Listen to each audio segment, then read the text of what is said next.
Guys, welcome. Thanks everyone for being here. We have a few things to go over. First, as you can see, we recently unveiled the Jackie Robinson statue, which was designed by a local sculptor, John Parsons.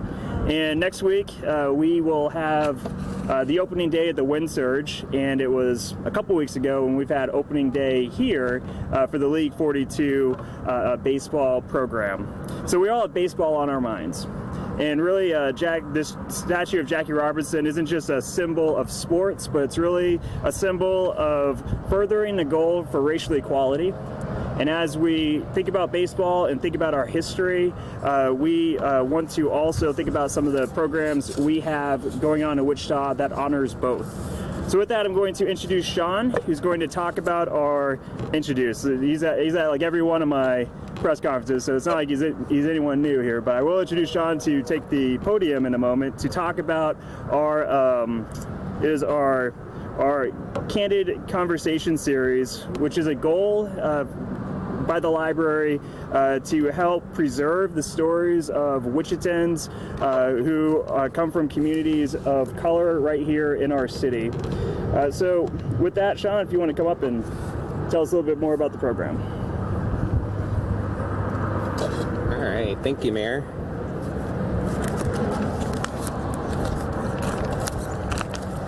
All right, so baseball has officially returned to Wichita, and your Wichita Public Library is excited to step up to the plate for a Candid Conversations series this summer that we're calling Wichita's Diverse History of Baseball. The library received a grant from Humanities Kansas to present this series that will explore Wichita's storied history of minority baseball, from the Negro Leagues to the Mexican-American teams.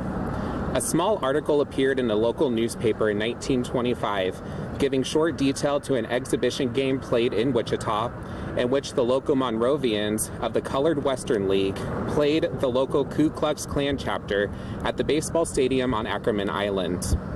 This previously unknown event spurred library staff members to take a deeper look at Wichita's history of minority baseball. Beginning this June, the library will present a series of virtual programs, including The Other Boys of Summer film screening and discussion, which explores civil rights in America through the lives of the Negro League baseball players, Mexican-American Baseball in Kansas, a presentation by historian and author Raymond Olaez about the history of Mexican-American baseball teams in Kansas that formed along many small-town railroads, and 36 Teams in Wichita, a look at how the NBC World Series got started in Wichita and became one of the first places in the United States where spectators could watch racially integrated baseball. The Kansas African American Museum is planning an exhibit chronicling the sportsmanship, trials, and triumphs of Negro baseball players in Wichita from the late 1800s to the 1950s. Urban Professionals is planning an exhibition game in July featuring a matchup pitting League 42 coaches against a team of Wichita notables from Urban Professionals. The exhibition game will be played here at Mcadams Park. Joining us today is Paris Cunningham, Curator of Collections and Exhibitions at the Kansas African American Museum, to talk more about their upcoming exhibition and programming. So I'm going to have Paris come up and talk to you real quick.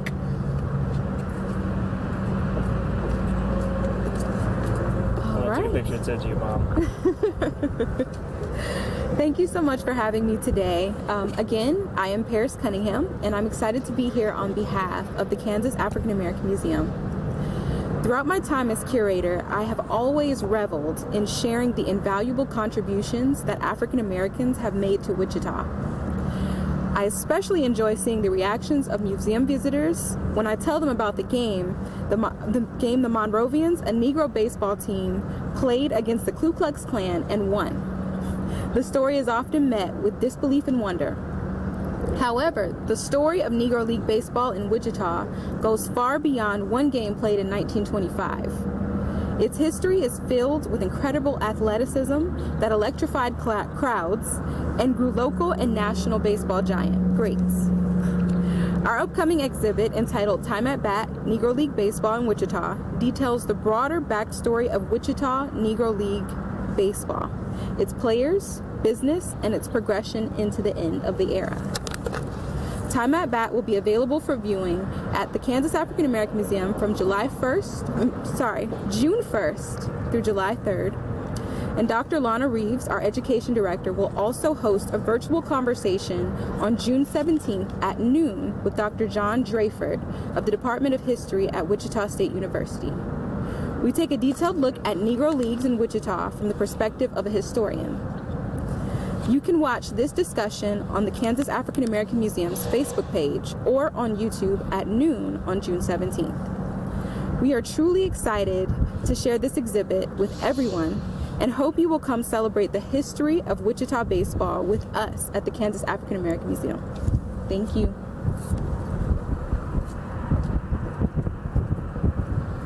All right, thank you, Paris. More information about the Kansas African American Museum can be found at tkaamuseum.org. I'd also like to welcome Taishma Council from Wichita Urban Professionals to talk about an exciting exhibition game coming to League 42 this July. Taishma?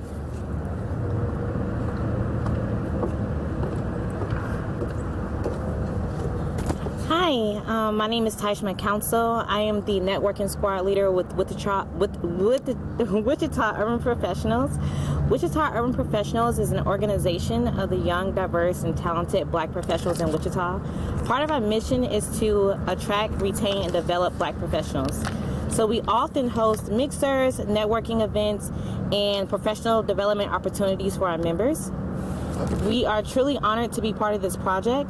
July 11th, here in Mcadams Park at 6 o'clock, we will be hosting the Jim Crow Strikes Out baseball game. So we plan to have a live DJ, activities for children, free giveaways, and food truck vendors. During this baseball game, we hope to demonstrate how we are stronger together than against one another, in hopes that this will strengthen our community. You can find more information about Wichita Urban Professionals at www.ictup.org.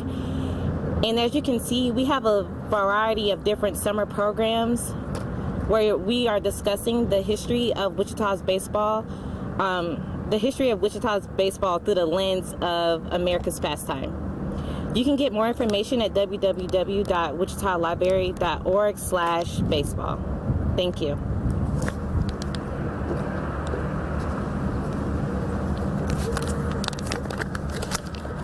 All right, thank you. As you can see, we have a great series of programs and exhibitions scheduled this summer that offers a space to discuss Wichita's diversity through the lens of baseball, America's pastime. Like Taishma said, you can go to wichitalibrary.org/baseball to learn more about what's coming up. Our programming starts on July 3rd, and thank you, and I'll hand it over back to Mayor Whipple. Thank you, Sean.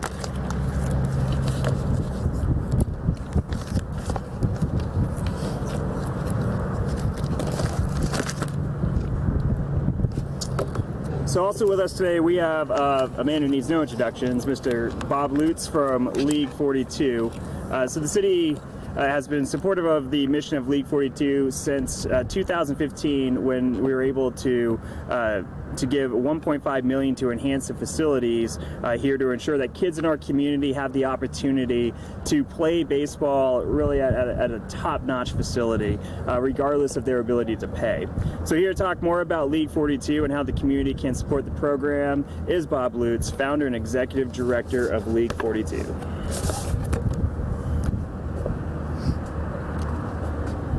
Thank you, Mayor. I appreciate being here this morning. It has not yet been baseball weather here in Wichita, but we know that's coming. We have a big event coming up this Saturday. We call it Showcase Saturday. We will be playing on all three of our fields starting at 9 a.m. in the morning until early in the evening. We'll be introducing our players via public address system before each game.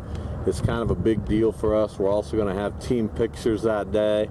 So it's going to be a crowded and festive Saturday here at Mcadams Park, where we are happy to have been indoctrinated back in 2014, our very first year.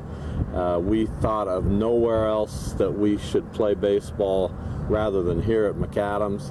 even though the facilities at that time were run down, rustic, not in good repair, we were able, with the city's help, to get the facilities to where they are today.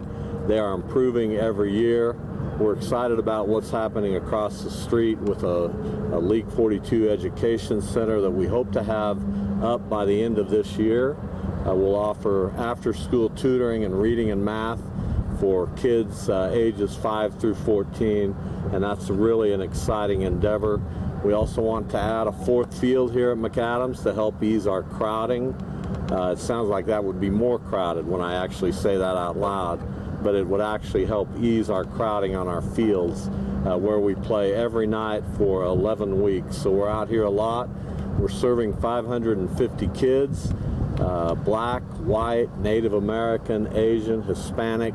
The diversity of our league is our calling card. It's the thing we're most proud of, and we're very happy to have our season up and running after missing last year due to COVID.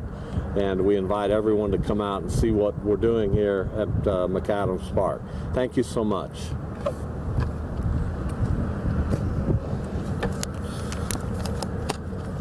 Really can't thank League 42 enough for all they do here in our community. I was just chatting with Mr. Lutz before the press conference here about how where I grew up we didn't have any facilities like this, and how blessed Wichita is to not only have facilities to play on, but people with the vision to actually execute the type of program like League 42, and to have it not only be successful but to be growing from 3 fields onto 4 fields. Just really an incredible asset in our community, and one that many other communities I think would love to have.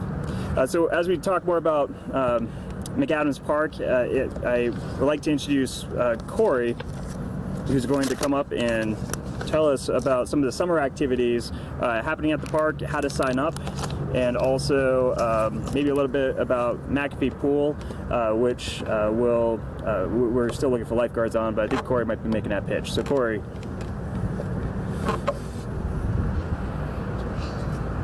Thank you, Mayor. Of course. Hello, my name is Corey. I'm the supervisor at Mcadams Recreation Center. Mcadams Summer Camp program is going to offer nonstop fun for children ages 6 through 13. Campers will experience a variety of lifelong learning opportunities, such as mentoring programs, reading, financial literacy, and gang awareness. Of course, the summer wouldn't be complete without games, crafts, field trips, and fun activities. The camp starts on June 1st and ends on July 30th. The price per camp is $40 a week. If you would like to sign up, you can stop by Mcadams Rec, or you can call 316-337-9222 for additional information. Thank you. When does the pool open? What was that? When does the pool open, do you know? Oh, Brian's going to talk about the pool. All right. Like, Brian is going to talk about the pool. Knew we had to chat about the pool. So, Brian, will you come on up here before I give the wrong date? Absolutely. Thank you, Mr. Mayor.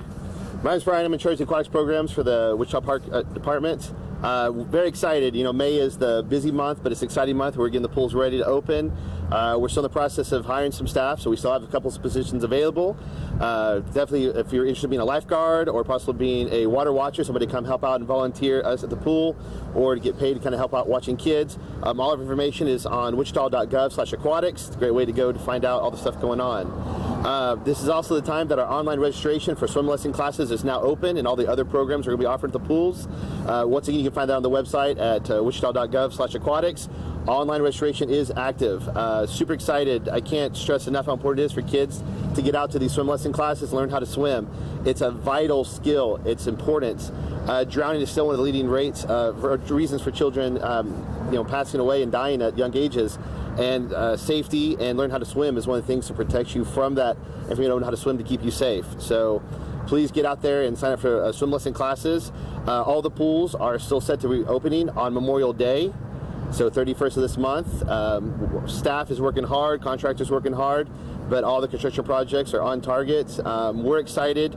I know there's been a lot of talk about chlorine shortages in the community. We're on top of it. We've already got all the supplies we need to get going. Our next order to get us through the rest of the season has already been placed and is secured. So we're going to be good. We're excited for that. Can't wait for the summer to start, and can't wait to see you guys out at the pools. And one of the silver linings from today from the COVID pandemic and our budgeting is, although we couldn't open up the pools last year due to the COVID pandemic, we were able to really push forward on our aquatics plan. So the pools here at Mcadams Park is going to be better than it's really ever been.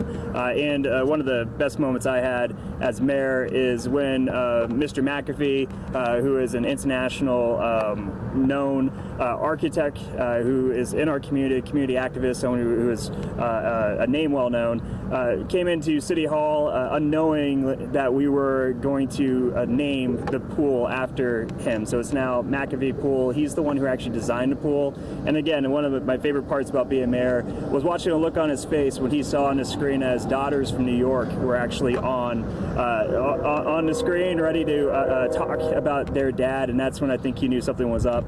But please come on out. The McAfee Pool will be better than it's really ever been, and if you want to be a part of it, again, like Brian said, we are still looking for folks who want to work for the city this summer. So with that, we're open up to questions. Normally Megan's giving me lots of hand signals, so I don't know if I'm missing anything, but hopefully not. Yes, ma'am. Question on the job opportunities. Are you guys having a hard time filling positions? I hear some businesses are not finding them. What's the case with the city? That's a great question. A question I think Brian would be better off to give you a more thorough update, because I've heard similar, but I think it's more based on sectors. So, Brian, the question was about are we having a tougher time finding people to fill these positions? Tougher than previous years, yes. Being closed last year, we lost all of our staff.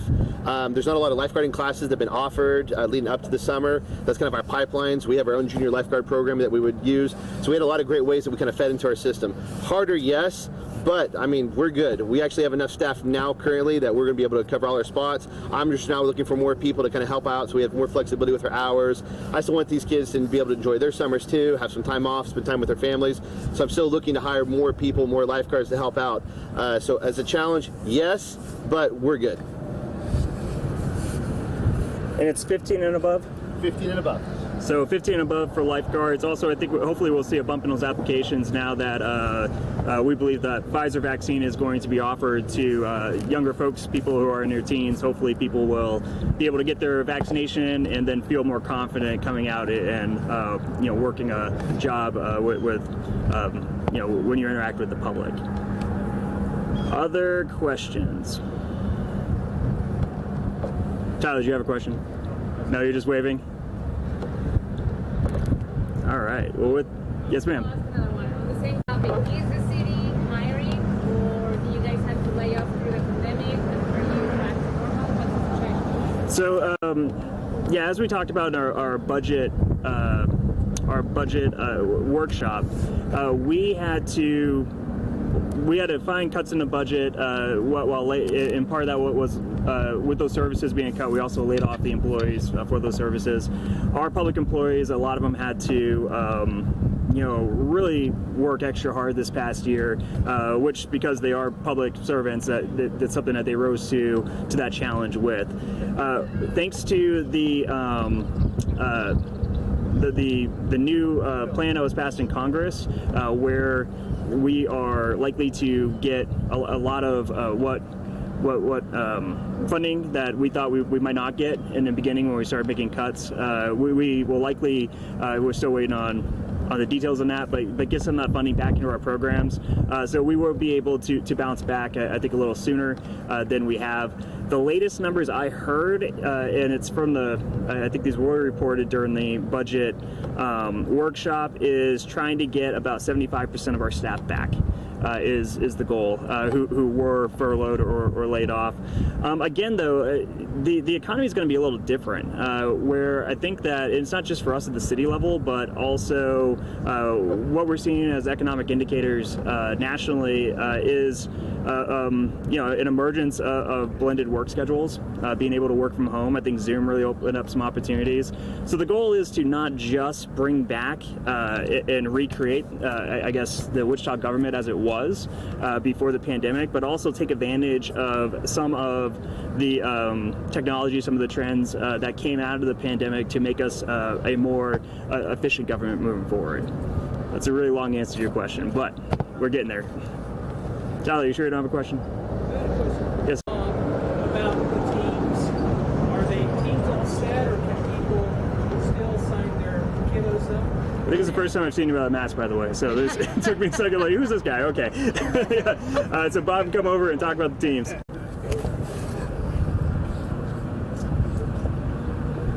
No more kids. No, I'm kidding. No, by the way, thanks for doing what you've done here. Thank you. It's truly amazing. I hope that makes your air. Thank you.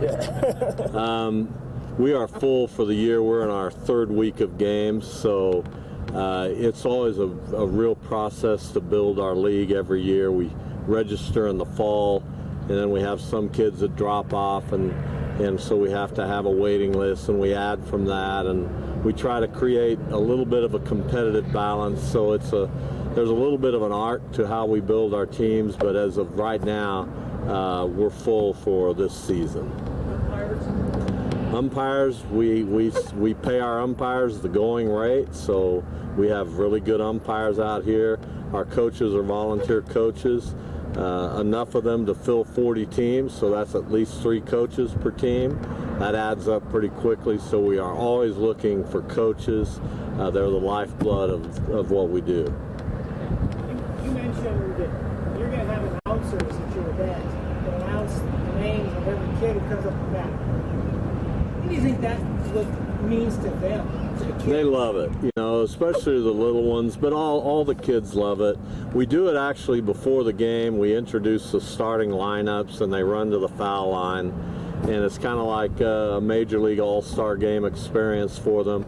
We'll do that again on May 22nd, and it's just a little touch we add a couple times a year to make them feel as special as they are. So it's just it's kind of a tradition. Sounds like we need to reach out to Ted. Yeah, Ted would be great. I actually do most of those introductions, so I may not have the voice of Ted Woodward, but I'm much better looking. Thank you. All right, further questions? If there's none, thank you all. Really appreciate you guys coming out, and feel free to contact us during the week. We got Jim here. He'll take any hard questions throughout the week, our Director of Communications. Can you talk a little bit about this coming Tuesday with the wet surge, and what events are being planned, or anything? Yeah, I mean, it's a bit of a moving target where as far as the events that are surrounding the game, but we do know that this Tuesday baseball is back in Wichita. We're going to have professional baseball. It's at our stadium. We're excited to actually get some use of that stadium. I know that was one of the biggest disappointments last year, is we had this beautiful stadium and we couldn't watch a game there.